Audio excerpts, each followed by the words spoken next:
Creosote bush, Lauria tridentata, is the most common shrub in North American deserts. In the hottest, driest places, it is often the only living plant. Creosote bush and burrow bush team up in some of these less harsh areas and serve as nursery plants for annual flowers that grow and bloom after a rain. The plant also serves as a nursery plant for many cacti. Creosote bush has a strong aroma, especially after a rain. Smell is similar enough to petroleum-based creosote to give the plant its common name. Creosote bush is highly drought tolerant and can survive without water for 2 years. The shrub will lose its leaves and some of its stems during the dry season and while it waits for water.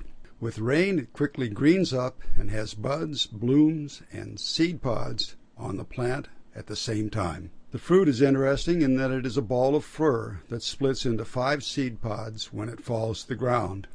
The bush controls the number of its species in an area by the roots releasing a chemical that stops germination of the creosote bush. An amazing view is a patch of creosote bushes in the hottest part of the desert, all standing at precise distances from each other, as if they were planted by humans using a grid. A creosote bush is long-lived and will spread out with its center dying. Each stem can live for a couple of centuries. It is estimated that some rings of plants are connected to the parent root that has been alive for 11,000 years. Jackrabbits are the only animals to eat the leaves. There are 60 species of insects that are identified with this plant, of which 22 are bees. Creosote bush has many medicinal uses by the desert tribes of Native Americans. The most important were antiseptic qualities. Leaves and stems were boiled down into teas and infusions.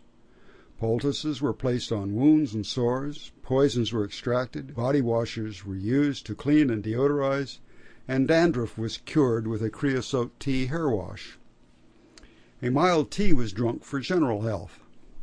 A strong tea was used as an emetic. Teas were also taken internally to hasten menses, clear congestion, and bowel complaints.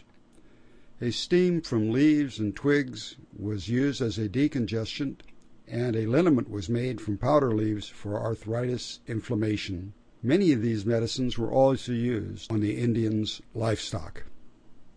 Creosote bush, Lauria tridentata.